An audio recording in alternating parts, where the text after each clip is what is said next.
All right, in this third part and final part of the survival mechanics series, we're going to do a little bit of cleanup.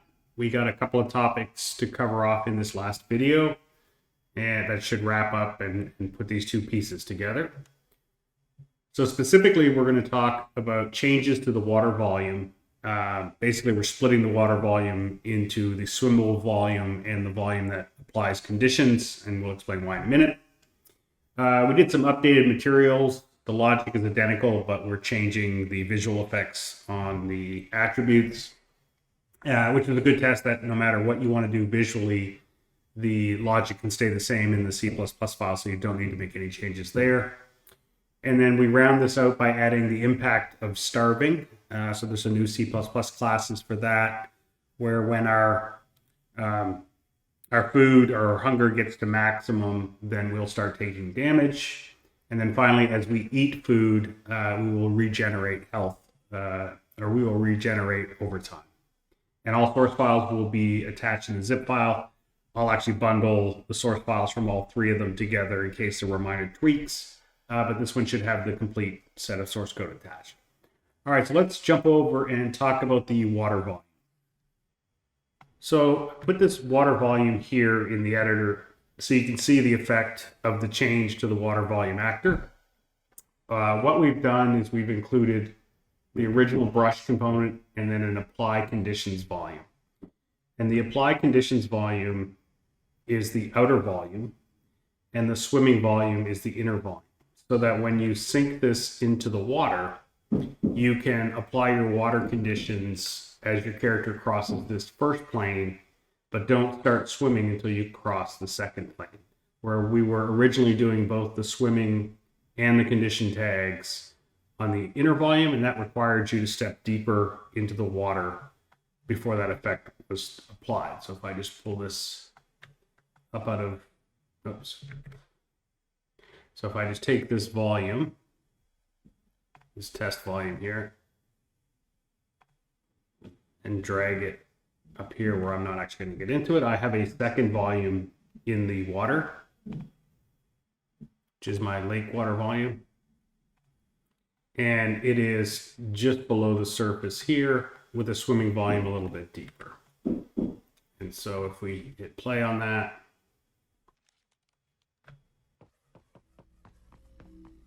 and you'll note that as I get just inside the water, the condition is applied. And then if I back out, I'm wet.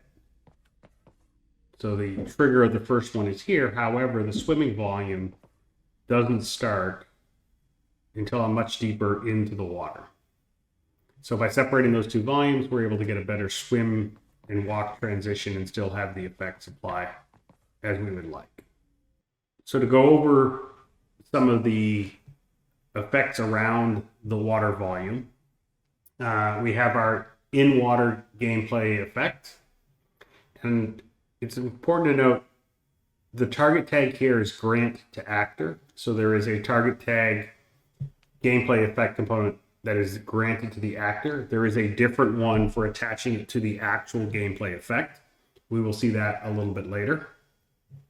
But because the in-water is an infinite effect, we basically apply this tag to the actor, and then we are cleaning the character as they stay in it. Every quarter of a second, we reduce the smell attribute by 1. In is wet is a duration.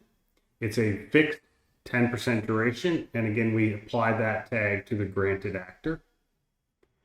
And then in the third one, in smell is our infinite gameplay effect that we're applying. That is every 1 second adding 1.5 to your smell attribute.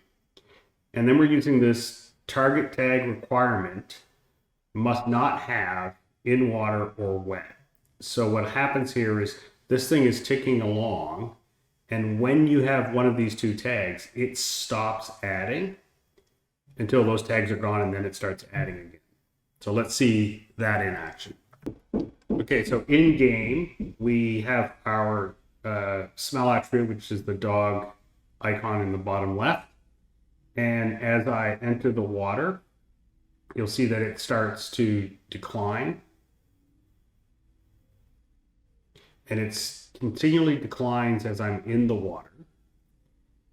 And when I exit the water, while I still have wet, it doesn't decline, but it also doesn't start increasing until the wet effect is finished. And then you'll see that it starts to increase again. So set up so that you only remove the condition when you're fully in the water. You don't add condition when you're still wet, but the minute you become dry, which by the way will happen if I get over here fast enough, you start rebuilding that attribute. As I said in the opening, we rebuilt our icons to be a little simpler and a little easier. We implemented this multi-tier color gradient where we can set the various thresholds and the colors that the image will pass through, and then as we use the fill percent, then that will affect that.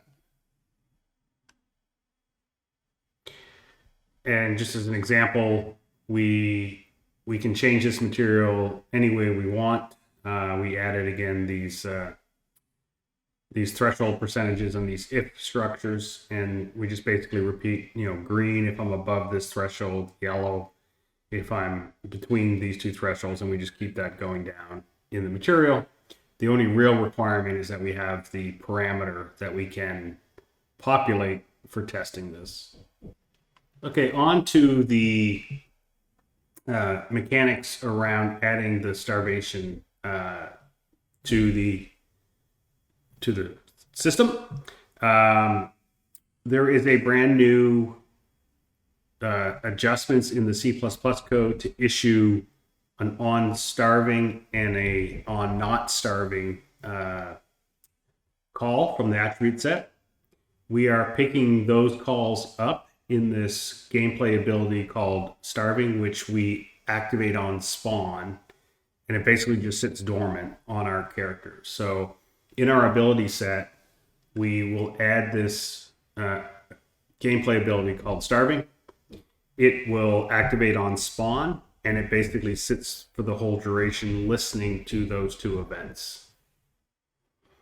So the two events that the C++ class is linked to, you'll see up here we have a new Lyra game ability starving, which is the new C++ class that you'll find in the zip file. And you'll see in here that we build two overrideable events, one called on starving, one called on not starving. And simply when those are triggered, we add the gameplay effect, store it in a handle, and then remove the gameplay effect upon not starving. So we can just continue to cycle between starving and non-starving, adding and removing this gameplay effect.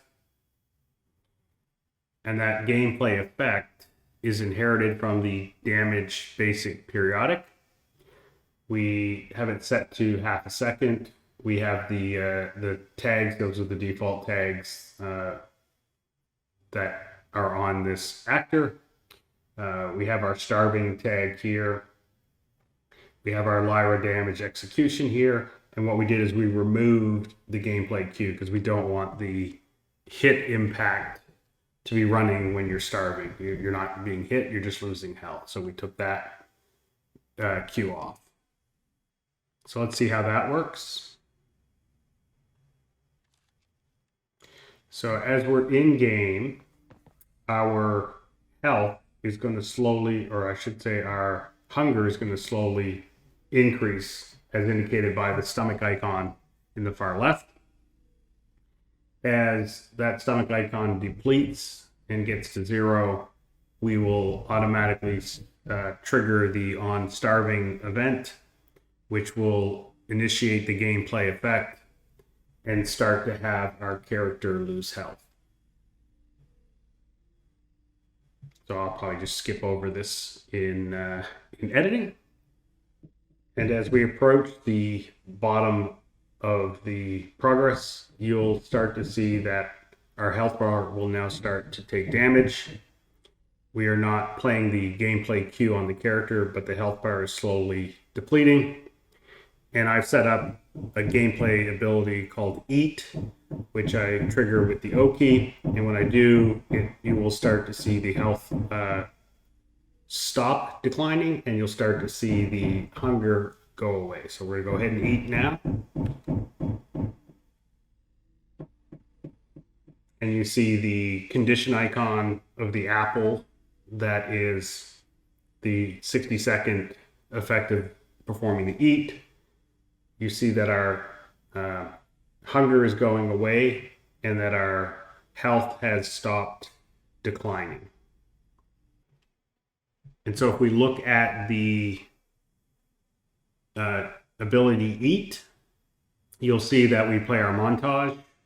We then make a outgoing gameplay effect from our food over time. And when we assign the tag set by color magnitude, you want assign tag. There are two different assigns. Assign tag set by color magnitude. We give it the spec, we give it the data tag, and we give it the duration. And you can do any kind of complex logic you want. Based on different foods that you eat, you have different durations. And then we apply that gameplay effect to ourselves. In the gameplay effect, we use the set by color for the duration. We specifically tell it we are looking for this tag, which has to match. And then in order for this to override the duration and use this fetch active gameplay effect for duration, this check mark, you have to make sure you have the tag on both the granted actor, which is our normal for all of our gameplay effects. But on this particular one, or anyone where we're using the fetch, we use this asset tag instead of target tag and apply the tag directly to the asset so that we can find it and fetch the time instead of this default time.